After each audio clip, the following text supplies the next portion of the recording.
Hello, welcome to Working Dragon Mystic, where we discuss real, metaphysical, and occult knowledge so that you can manifest real and tangible results in your life. This week, we're going to discuss modifying spells and rituals and customizing them to your preferences and your practice. So stay tuned.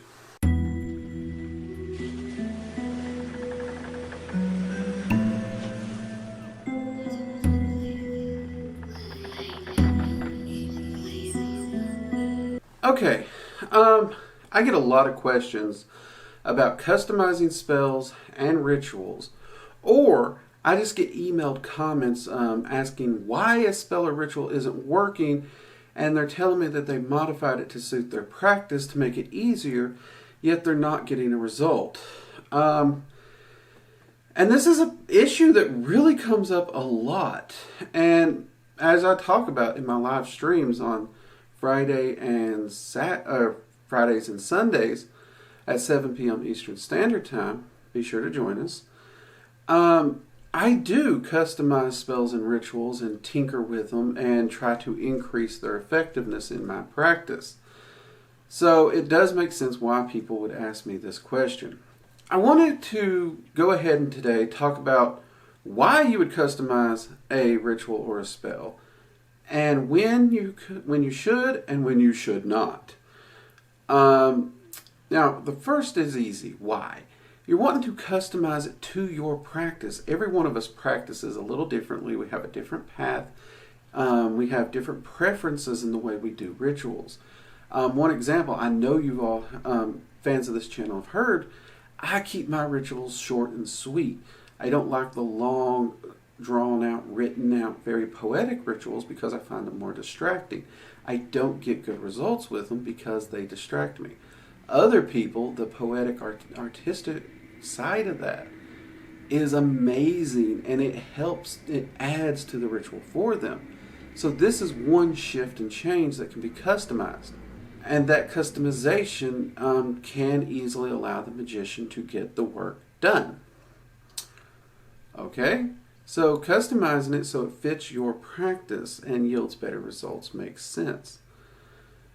So you can utilize different tools. Let's say it uses an athame and you prefer a wand. Well, if your practice doesn't contain both athame or wand, or your practice views those two as interchangeable, interchange them. In Dragon Magic, everyone knows a tool is a tool is a tool, so you can interchange it as you see fit.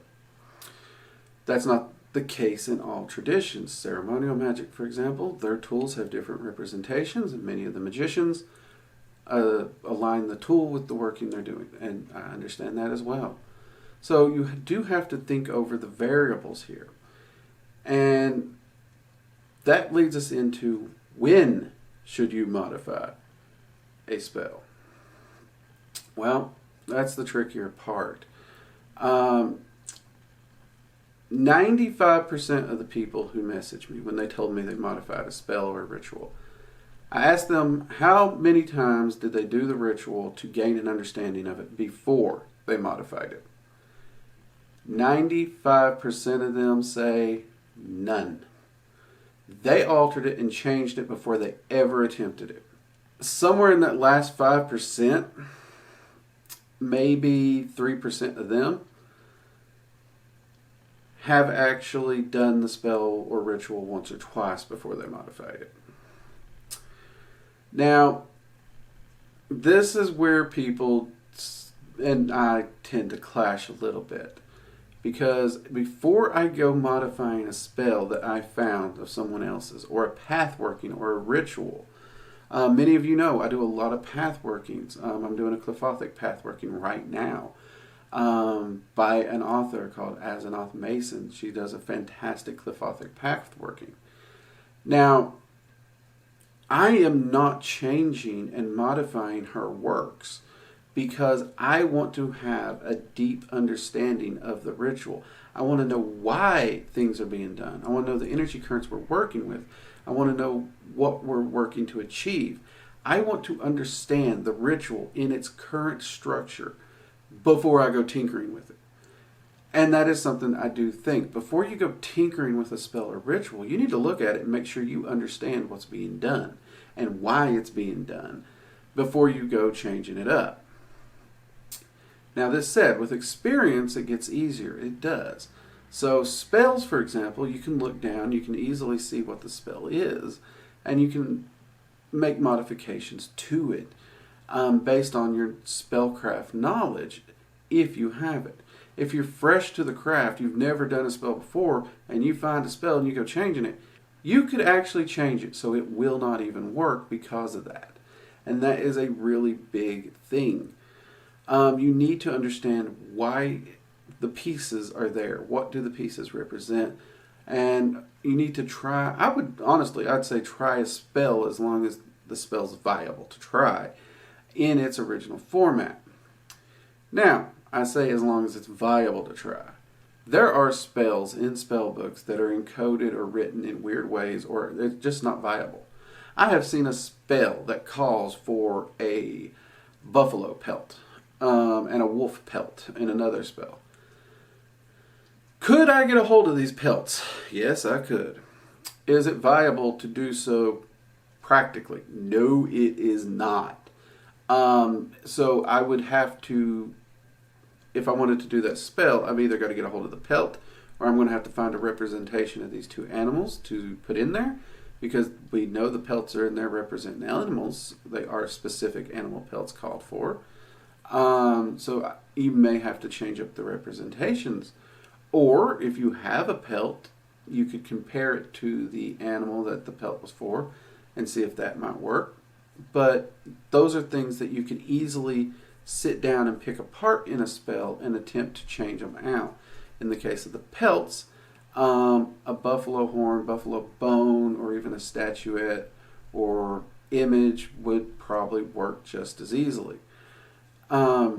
Candles is a great one. Like our prosperity spell, we use a green candle in that particular spell. I have seen people modify it with different colors because either A, they're pulling on a different color of prosperity, or they're wanting the energy to work slightly different. But again, they're pulling on their spellcraft and their candle magic knowledge before they make those modifications, and that's fine. But you need to, don't modify it just because you don't like the way it looks, or it looks hard, or you don't understand it. That's actually the wrong reason to modify it.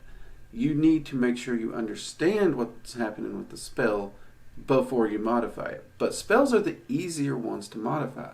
When you get to a ritual, same thing as a spell for the most part, only it's going to be on a larger scale, and bits and pieces can be substituted pretty easily. The easier one to substitute with little to no effect, assuming you know you as a practitioner, is it the short form rituals or the long forms?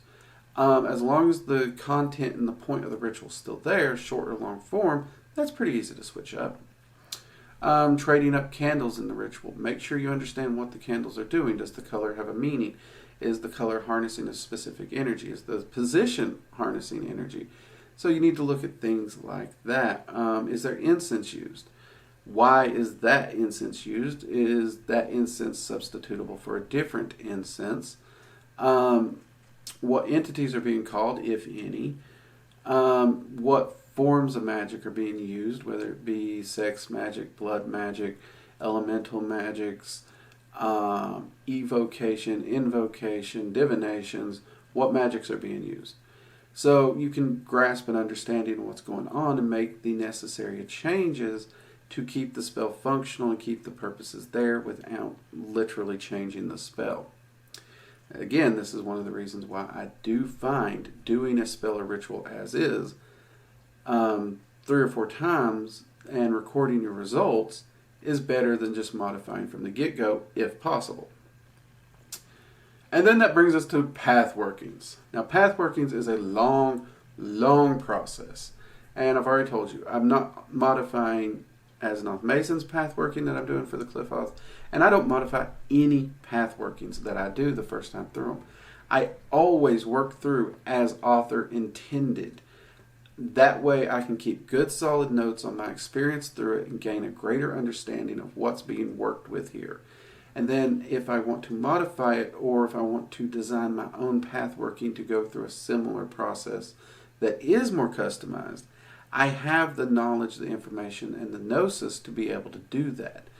Path workings are the big ones, but path workings are broke up into multiple rituals, multiple spell workings, and everything. So some of those smaller parts, the spells and rituals, you could look at.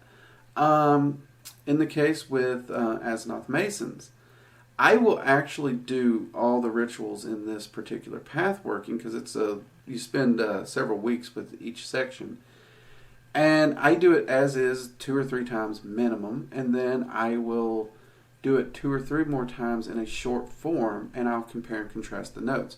I'm always trying to seek to grow as a magician, and that does mean I seek to grow and understand long form rituals better in the future. Maybe someday I'll prefer those.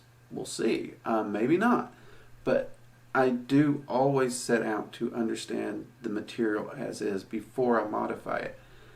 Too many magicians, too many practitioners, especially the younger ones, they toss out everything and just do what they want and then complain they don't get results.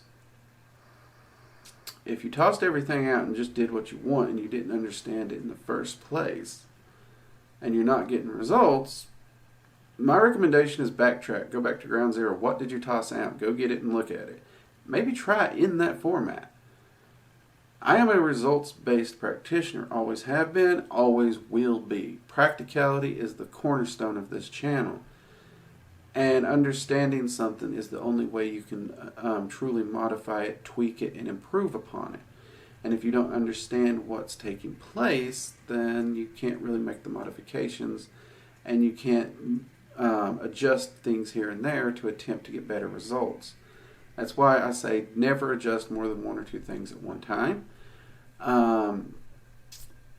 And do always understand what is taking place in the ritual. Why is it there? And why are you changing it? And does it maintain the original purpose? Also, you have to ask, will it lower the energetic resonance of the spell, which would actually make manifestation worse? You're going to not manifest, or it could just do nothing. I've even seen modifications that end up actually, people try to modify a prosperity spell to increase the output. They actually end up going negative, and it actually ends up costing them. So you got to be careful when you modify. But as long as you understand the bits and pieces, and you've done the spells or rituals a time or two, and you know what the energy feels like, and you have an actual hands-on experience, then with those notes, with that gnosis, modifying them and making those tweaks becomes a lot easier. I know this is kind of a weird video and a large topic, so if you have any questions, drop them below. Maybe we'll do a follow-up video and break these different spell components apart a bit more, and maybe even go into the process a bit. Let me know if you'd be interested in something like that. If you haven't already, give us a like. It helps the channel out a lot. Also, be sure to hit the subscribe button and the bell icon so you get any notifications anytime we release a new video or we go live, because we do live streams Friday and Sunday, 7 p.m. Eastern Standard Time. And maybe consider supporting us on Patreon or the little channel membership below. And be sure to share these videos with your friends or on your social media. We're trying to get this practical information of life self-mastery out to as many people as possible so that they can actually manifest the life they choose to live. And until next time, I'm Drake, and this has been Working Dragon Mystic. Take care. Bye-bye.